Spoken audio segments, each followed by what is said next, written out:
This commentary is a critique of the writings of Frank Viola, the author of many books on church reform.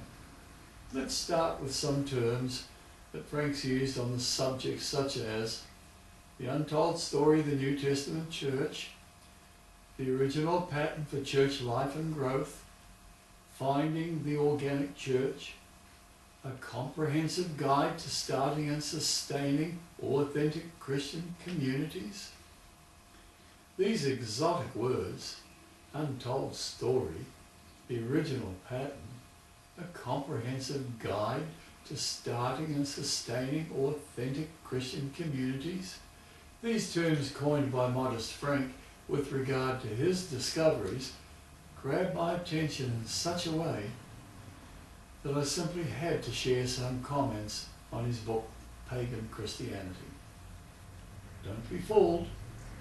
Search the scriptures and see if what he says is true. Paul commended the Bereans for their diligence. Besides, what Frank says isn't new. It's been unsuccessfully tried long before Frank came along.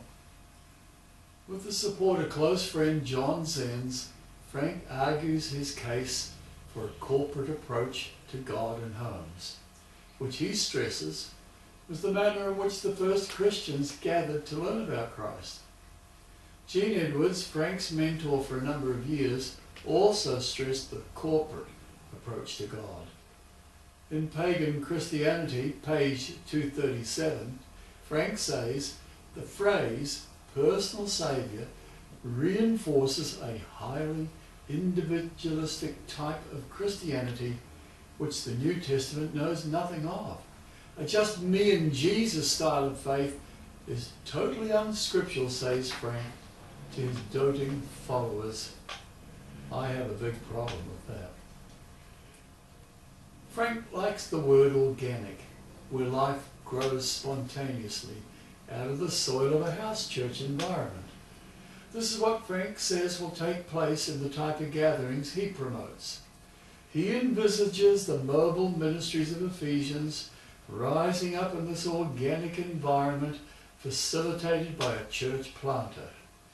The church planter is essential if the launch into the type of corporate gatherings he describes as successful. Before we go any further, get this quite clear. Frank is the church planter of his model and makes no apology for it. This platform for taking out communities is his brainchild. Frank, Gene, and John are anti-charismatic, preferring their powerless form to Paul's approach. 1 Corinthians 2 and 4, Paul says, "And my speech and my preaching was not with enticing words of man's wisdom, but in demonstration and power of the Spirit." And furthermore, Paul talks about perilous times when men will have a form of godliness but deny the power of God. And Paul says, from such ones as these, turn away. Frank's view strikes right at the heart of the Pauline revelation, the mystery hid from the foundation of the world, but now revealed by his holy apostles and prophets, which is Christ in you, the hope of glory. Paul states in Galatians, "But when it pleased God, who separated me from my mother's womb, and called me by his grace, to reveal his Son in me, that I might preach him among the heathen, immediately I conferred not with flesh and blood." Paul's experience was a very personal one. Don't you agree? The personal pronoun is used time and again with regard to our relationship with the Father and the Son. None of the patriarchs or their posterity under the Old Covenant called God Father in a personal sense, not even Moses. But since Calvary, he is not only Christ's Father, but he has become my Father, and yours too.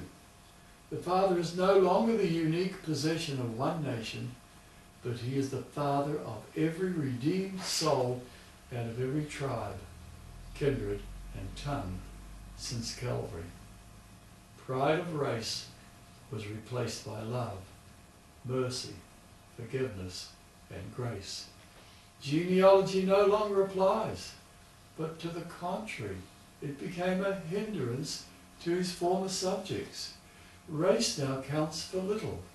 The spirit of grace has replaced the spirit of national pride at Calvary. Our entrance into the kingdom is not via jury, but through Christ the door. The kingdom ceased to be the possession of one nation to become the habitation of every individual that has accepted Christ as King in every sense. The door to the kingdom was thrown wide open by Christ. The Pharisees were not opposed to anybody joining the church, but to Gentiles entering the kingdom. Christ has many already with him, and he will admit many more, Jew and Gentile alike, one at a time, before he returns. It's a level playing field, and it's open to as many as will accept his invitation. Christ's invitation to come and be saved is very deeply personal. We are born one at a time. It's the same even in natural multiple pregnancies. The corporate only approach to God is unscriptural.